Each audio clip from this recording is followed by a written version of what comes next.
this morning to talk more about the RNC and the aftermath of the assassination attempt is Congressman Michael Waltz. Congressman, always great to see you. Good morning. Yeah, hey, thanks. Good to be with you, and welcome from Milwaukee. So, as you know, Congressman, Saturday changed so many things. Reports the president has completely revamped his speech. What is the feel in Milwaukee? It's positive, it's upbeat, but I wouldn't call it exuberant.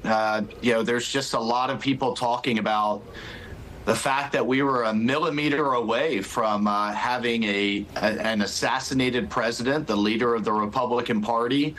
We haven't named a vice president yet. I believe Nikki Haley just released her delegates, and just the absolute chaos we could have been in had that shooter successfully taken President Trump out. And so there's a heavy realization of how close we were, not just to chaos as a party, but chaos as a country. Yeah, it is sobering to think about. And I watched the video. It's hard to watch. You're a former Green Beret. Certainly, the more we find out about this security lapse at the rally, the more questions we have. What are you most concerned about? Well, I sit on the oversight committee. We should have the director of the Secret Service before us next Monday when we get through with convention and back to D.C.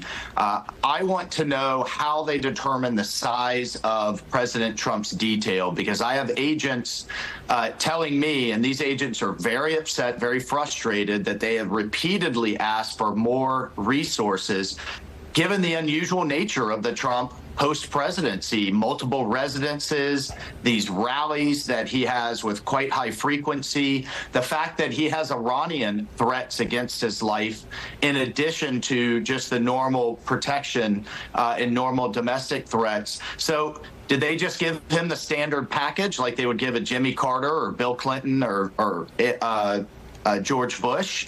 Or did they adjust according to all of those other factors? I'm told they did not, and were repeatedly denied additional resources. And then when it comes to the rally, what happens is the advance goes and looks, okay, I have this many structures, high rise here, and in this case, a building right on the edge of the perimeter. Normally you would get supplementary agents from local field offices, say from Pittsburgh, but that often the headquarters didn't want to pay for that extra protection, so you're reliant on local law enforcement. I think those are some of the things that we will want to get to the bottom of, because not having an agent on that roof obviously allowed the shooter to get up there and almost kill our president. Yeah, a 20-year-old with zero military training got off multiple shots. Congressman Mills yesterday told us he thought the head of Secret Service should resign. I'm sure you've spoken to Corey about this. Where do you want to see the investigation go? Well, I'm going to give her a chance to answer in hearings, but remember, this is on top of agents having their cars carjacked. One of Kamala Harris's female agents had a meltdown and had to be removed while on duty. There's been a whole series of incidences under her watch, and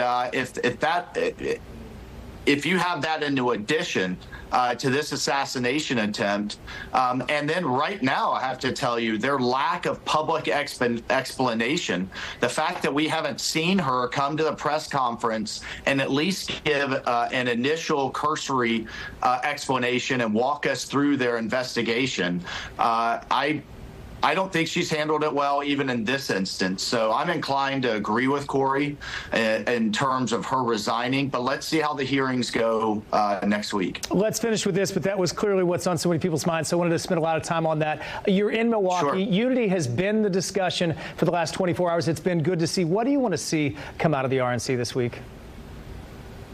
Well, I think you would want to see what typically comes out of these conventions, but we have a special case here in that we have a former president with a record, a very recent record, against Biden's record. And I think when we draw that contrast on the economy, on crime, on the border, and the world on fire, I think drawing those contrast, aren't against, an aspirational program for an administration to put in place. We're drawing it against what actually happened. And we know what worked in terms of Remain in Mexico, justice reform, tax reform, putting new elements of the military like Space Force in place in record time, maximum pressure on Iran, having our allies in NATO pay their fair share on defense, making China pay up. I mean, all of those policies we know worked, and then we'll make the case of what hasn't worked under 4 years of progressive governance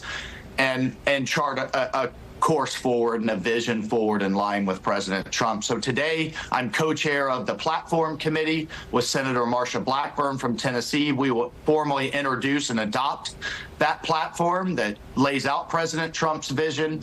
And then I look forward to speaking on those national security issues Wednesday. Well, looking forward to see what develops. Congressman, always great to have you on the program. Thanks for your time, as always. All right. Thank you.